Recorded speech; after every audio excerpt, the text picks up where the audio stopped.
సర్వకృపానిధియగు దేవాది దేవునికి నా హృదయపూర్వక వందనములు, స్తుతులు, స్తోత్రములు సమర్పించుకుంటున్నాను. అందరికీ శుభోదయం.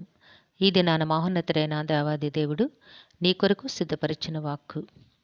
నీ సంతతి మీద నా ఆత్మను కుమ్మరించదను, నీకు పుట్టిన వారిని నేను ఆశీర్వదించదను. దేవుని నామమునకు మహిమ కలుగునుగాక. ఈ మాటలు యెషయా గ్రంథము 44వ అధ్యాయము 3వ వచనములో వ్రాయబడి ఉన్నవండి. ప్రియమైన నేస్తమా, నీ దేవాది దేవుడు ప్రతినిత్యము కూడా తన వాగ్దానములను, తన వాత్సల్యతను నీకు జ్ఞాపకము చేస్తూ తన కృపలో నిన్నెంతగానో జీవింపచేస్తూ ఉన్నారు. ఎందుకు అనగా, నీవు నా దృష్టికి ప్రియుడవైనందున ఘనుడవైతివి. దేవుని నామమునకు మహిమ కలుగునుగాక. నీ దేవాది దేవుడు నీకు ఇస్తున్న వాక్కు, నీవు దేవుని దృష్టికి ప్రియమైన వానిగా ఉన్నావు గనుక నీవెంతో ఘనుడవైతివి.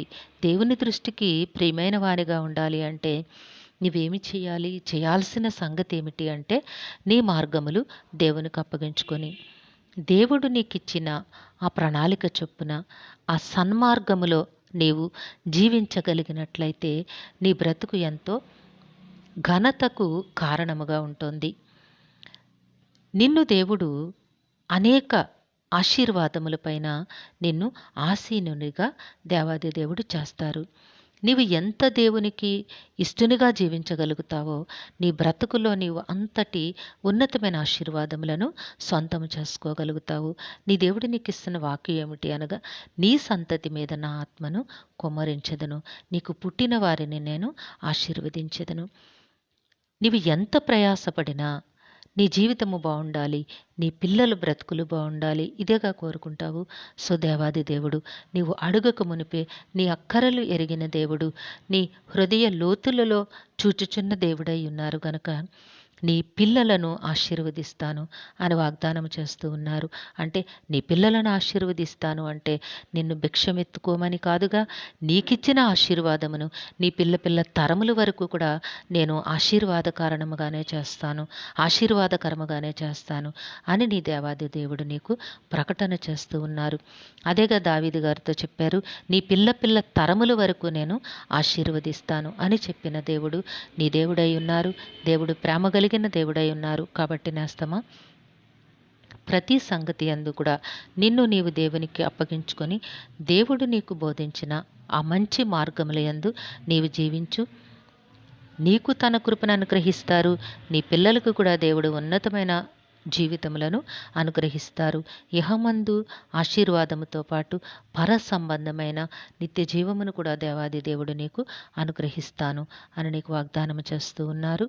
దేవుని మాటల యందు నమ్మిక ఉంచి ఆయన అడుగు జాడలలో నడవడానికి, ఆయన చిత్తములో జీవించడానికి నీవు కోరుకో. దేవుడు నిన్ను దీవించి ఆశీర్వదించునుగాక. ఆమెన్. ప్రార్థన చేసుకుందాము. సింహాసనాసనుడైన తండ్రి, మీ ఘనమైన నామమును కొందరములు. మీ బిడ్డకి మీరు ఇచ్చిన వాక్కును బట్టి స్తుతులు సమర్పించుకుంటున్నాం రాజా.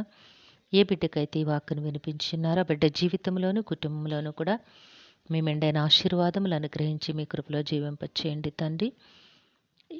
ఈ దినము పుట్టినరోజు, వివాహ దినమోత్సవంలో జరుపుకుంటున్న బిడ్డలందరికీ మీ ఆశీస్సులు, దీర్ఘాయుష్ను అనుగ్రహించి మీ కృపలో జీవింపచేయండి తండ్రి. మా ప్రియులందరినీ, వారి కుటుంబములను మీ దివ్య హస్తములకు అప్పగించుకొంచున్నాం తండ్రి.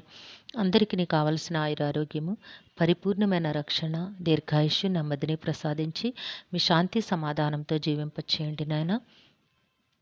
మా ప్రియుల కుటుంబములలో బిడ్డలకి నాయన ఉన్నతమైన విద్యను, నాయన చక్కని ఉద్యోగములను, సకాలములో నాయన మంచి వివాహములను జరిగించండి తండ్రి. నాయన గుణము కలిగిన వారితో నాయన గుణవంతులై జీవించగలిగేటట్టు నాయన వారిని చక్కని గృహములుగా కట్టమని వేడుకుంటూ ఉన్నాము.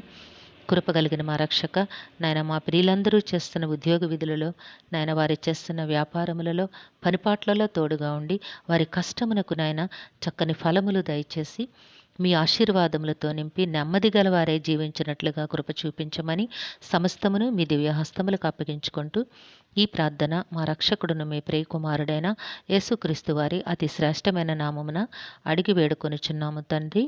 ఆమెన్. సర్వకృపానిధి యగు దేవుడు మీ కుటుంబ జీవితంలో ఉన్నతమైన ఆశీర్వాదములు అనుగ్రహించి మిమ్మును ఆయన నామ మహిమ కొరకు జీవింపచేయునుగాక. ఆమెన్. ఆమెన్. ఆమెన్.